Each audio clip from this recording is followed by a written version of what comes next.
Avui a l'entrevista ens acompanya Joan Antoni Malé. Ell és sotsdirector general de Triodos Bank, un banc que només finança projectes que tinguin a veure amb el respecte al medi ambient i l'anomenada sostenibilitat. Defensen que hi ha una altra manera de fer banca i que és possible moure i fer diners més enllà del model especulatiu. Joan Antoni Malé és també col·laborador habitual de la Universitat Rovira i Virgili. Què és Triodos Bank? Triodos Bank és el referent aquí a Europa del que es considera banca ètica o banca sostenible, ara també li diuen banca amb valors. Banca ètica especialment són dues coses. Una, posar consciència i posar responsabilitat a l'hora de fer les inversions, és a dir, que els diners no sigui el més important. Pel nostre ordre de valors, el primer són les persones, després el medi ambient i al tercer lloc venen els beneficis, això per una banda, i per l'altra transparència radical. És a dir, tot allò que fem ho publiquem i ho diem, tant als clients com als que no són clients, perquè sàpiguin què estem fent amb els diners. Per tant, banca ètica per mi són dues coses, és a dir, consciència a l'hora d'invertir, transparència perquè la gent sàpiga el que estem fent. Es defineixen com la banca ètica. Això vol dir que la resta no ho és? Bueno, nosaltres no ens definim així. Això és el nom que ens ha posat la gent, que ja sé que és molt provocador. La gent diu, home, si això vosaltres us dieu ètiques, els altres vol dir que no ho són. Nosaltres no ens diem. Nosaltres ens diem una banca amb valors, una banca sostenible. És un nom provocador, però, bueno, al fin i al cap, què vol dir la paraula ètica? La paraula ètica vol dir que quan fas alguna cosa tens en compte que allò repercutirà sempre als altres. Llavors, per tant, sí que som ètics i nosaltres sempre ens plantegem, abans de fer una inversió, què aportarà de bo a la humanitat? Per què hem de financiar aquest projecte? Què aporta a la societat? Quines persones hi ha darrere? També després mirem, evidentment, si és viable econòmicament, no? Però primer mirem l'altre. En aquest sentit vol dir la paraula ètica. Llavors, jo no entro si els altres ho són o no ho són. Nosaltres no hem de jutjar els altres, no? Però sí que tots sabeu que l'economia, especialment l'economia del segle XX, però jo diria, a partir de la caiguda del mur de Berlín, que assistim a aquesta globalització tan brutal d'una obsessió pel creixement ràpid i el benefici pel benefici, l'especulació per l'especulació, ha demostrat que això era sumament perjudicial per la humanitat. És a dir, no és ètic en el sentit que si per tu primer són els beneficis que les persones, doncs no anem bé, no? Per tant, jo no vull jutjar els altres, cadascú ha de saber el que està fent, però nosaltres, la gent ens ha donat aquest nom perquè ens ha vist que en l'ordre de valors aquesta era la realitat, no?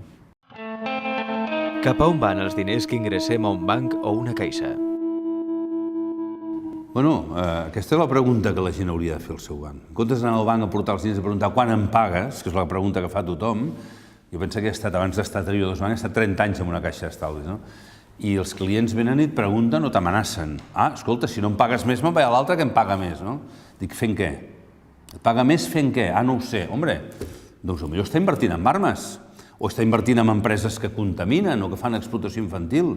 Ah, bueno, és que jo això no ho sé. No ho saps perquè no ho has preguntat mai. Llavors, encara que ho preguntis, no t'ho diran, perquè com que la transparència no és una obligació, doncs t'explicaran una part de les coses, no? Llavors, en aquest sentit, la banca el que fa és... Un banc sempre fa el mateix. Un banc és un intermediari.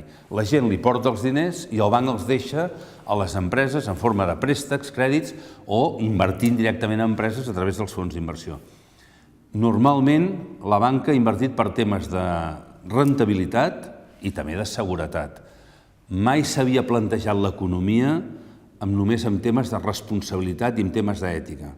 Només en aquest sentit com estem fent nosaltres.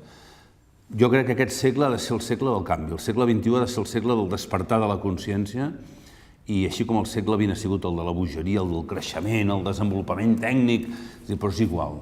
Tenim molts coneixements, tenim molta tècnica, però en canvi no milloren el món, cada vegada estem pitjor. Aquest ha de ser el segle de la consciència i de la bondat. Hem de dir, tots aquests recursos que tenim els tenim que posar al servei de la societat i del ser humà, si no, no tenim futur. Ara hi ha una guerra de passiu, jo pago el 3, jo el 4, jo el 5, i dic, moment, jo no et pago ni el 3, ni el 4, ni el 5, perquè si et pago el 5, amb aquell que li estic deixant els diners del 3,5 d'hauré de cobrar el 10 i l'ensorraré. No us en doneu compte que estem tots relacionats, que no podem només pensar en el nostre, perquè quan un pensa només en el seu, els del costat estan patint. El teu fill pagarà les conseqüències del teu egoisme. Llavors, aquest nou model econòmic estem demostrant que no és de somiadors, que no és d'utopia, sinó que és molt real i ens està anant molt bé. No guanyem milers de milions, però tampoc tenim cap necessitat de guanyar milers de milions. El que volem és que guanyem tots i que tots anem creixent, no? Com i quan sortirem de la crisi? Com, des del meu punt de vista, al moment que posem consciència, realment vulguem canviar nosaltres i canviar un model que és malalt, que és destructiu. Quan? No ho sé. El que sí que puc dir és que en aquesta crisi molta gent ha despertat. Jo ho veig aquí, per exemple, nosaltres. Estem tenint un creixement espectacular, la gent s'ho diuen, la gent ho diu als amics, als familiars, i aquí no venen per si els hi paguem més interès, venen perquè volen un canvi, i hem vist en nosaltres un model de canvi real.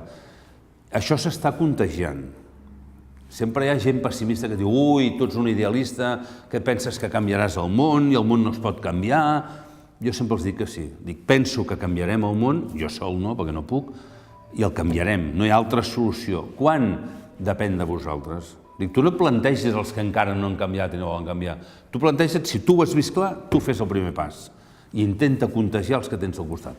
I fent-ho això arribarem a una massa crítica que serà imparable. I llavors jo crec que provocarem un canvi. No puc dir quan serà, però jo sempre dic, per mi no quedarà. És a dir, si pot ser aquest any no serà l'any que ve el canvi, no?